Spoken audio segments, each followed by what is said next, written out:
क्या वाकई आज भी उस देवी की प्रतिमा रजस्वला होती है? योनि की पूजा की सच्चाई क्या है? आखिर उस मंदिर का रहस्य क्या है? तो जानने के लिए बने रहिए पूरे वीडियो के साथ। तो जय सीताराम मित्रों, स्वागत है कथामृत यूट्यूब चैनल पर। मित्रों, कामाख्या देवी मंदिर 52 शक्ति पीठों में से एक है। यहाँ माता सती की योनि गिरी थी, जिससे हुई थी एक मूर्ति की उत्पत्ति। माता की यह प्रतिमा हर वर्ष रजस्वला होती है और उस समय इस मंदिर समेत गुवाहाटी के सभी मंदिर एवं शुभ कार्य बंद हो जाते हैं। मित्रों, भारत भूमि पर आज भी ऐसे हजारों मंदिर मौजूद हैं, जहां चमत्कार होते हैं जो भक्तों के विश्वास और आस्था को और भी दृढ़ करने में सहायक होते हैं। आपने भी कई चमत्कारों के बारे में पढ़ा या सुना होगा, परंतु कभी आपने सुना है कि किसी मंदिर में देवी की प्रतिमा रजस्वला होती है? अगर नहीं तो आइए आज हम आपको बताते हैं एक ऐसे ही मंदिर के बारे में जहां देवी के रजस्वला होने के सबूत प्राप्त होते हैं। यह जगह है कामाख्या देवी मंदिर, गुवाहाटी। असम के नीलांचल पर्वत पर स्थित कामाख्या देवी मंदिर देवी के 52 शक्ति पीठों में से एक है और यह शक्ति पीठ तांत्रिक साधनाओं के लिए सर्वश्रेष्ठ माना जाता है। पौराणिक कथाओं के अनुसार जब देवी सती ने यज्ञ में अपने प्राणों की आहुति दे दी थी,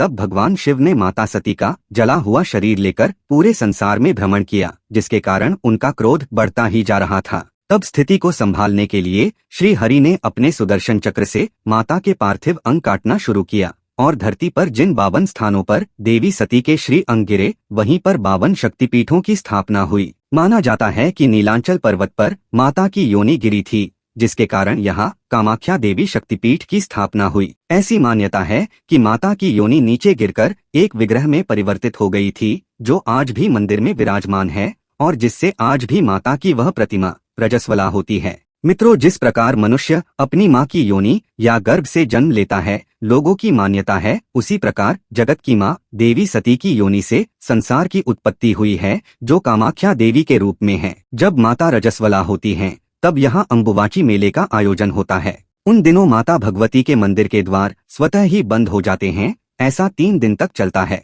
उन 3 दिनों तक समस्त गुवाहाटी में ना तो कोई मंगल कार्य होता है, ना ही कोई मंदिर खुलता है। इसके बाद चौथे दिन कामाख्या देवी की मूर्ति को स्नान कराकर वैदिक अनुष्ठान आदि करके मंदिर को जनमानस के दर्शन हेतु पुनः खोल दिया जाता है। यह मंदिर अपने आप में अनोखा है। संपूर्ण जगत में ऐसा चमत्कार और ऐसी पूजा पद्धति कहीं और देखने को नहीं मिलती। मनोकामना पूरी करने के लिए यहाँ कन्या पूजन व भंडारा कराया जाता है। इसके साथ ही यहाँ पर पशुओं की बलि दी जाती है, लेकिन यहाँ मादा जानवरों की बलि नहीं दी जाती है। मित्रों, समाज में आज योनि पूजा की बात करें तो कुछ मनुष्य उसको नकारात्मक दृष्टि से देखना शुरू कर देते हैं। जो मनुष्य योनि पूजा को नकारात्मक दृष्टि से देखते हैं, परमात्मा उन्हें सद्बुद्धि दे, परमात्मा कृपा करे ऐसे अज्ञानियों पर। उन्हें पता ही नहीं कि वह जननी शक्ति, सृष्टि शक्ति को नकारात्मक दृष्टि से देख रहे हैं। देवों के देव महादेव उन पर कृपा बरसाए रखें, जो योनि पूजा का महत्व जानते ही नहीं।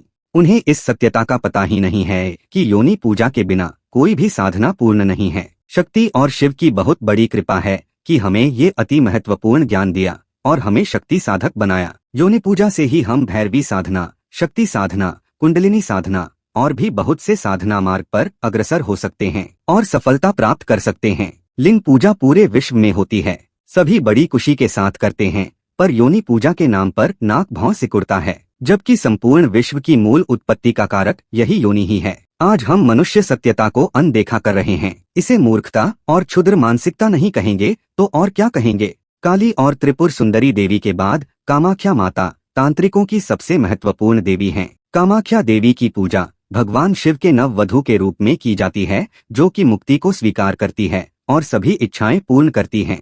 अंबुबाची मेले के दौरान यहाँ बहुत ही अनोखा और चमत्कारिक प्रसाद भक्तों को मिलता है, जो है लाल रंग का गीला वस्त्र। बताया जाता है कि देवी के रजस्वला होने से पूर्व माता कामाख्या की प्रतिमा के आसपास सूखा सफेद कपड़ा बिछा दिया जाता है, लेकिन 3 दिन बाद जब कपाट खोले जाते हैं, तब यह वस्त्र माता की रज के कारण रक्त जैसे लाल हो जाते हैं और इस दिव्य प्रसादी वस्त्र को अंबुबाची वस्त्र कहा जाता है। ऐसी मान्यता है कि इस वस्त्र को धारण करके शक्ति की उपासना करने से सिद्धि सुलभता से प्राप्त हो जाती है। हर वर्ष इस मेले के दौरान पास ही में बह रही ब्रह्मपुत्र नदी का जल भी लाल रंग का हो जाता है, जो कि कामाख्या देवी के रजस्वला होने को दर्शाता है। इन दिनों इस नदी में स्नान करना भी वर्जित माना जाता है। माना जाता है कि यहाँ के तांत्रिक बुरी शक्तियों को दूर करने में भी समर्थ होते हैं। हालांकि वह अपनी शक्तियों का इस्तेमाल काफी सोच विचार कर करते हैं। कामाख्या के तांत्रिक और साधु चमत्कार करने में सक्षम होते हैं। कई लोग विवाह, बच्चे, धन और दूसरी इच्छाओं की पूर्ति के लिए कामाख्या की तीर्थ यात्रा पर जाते हैं।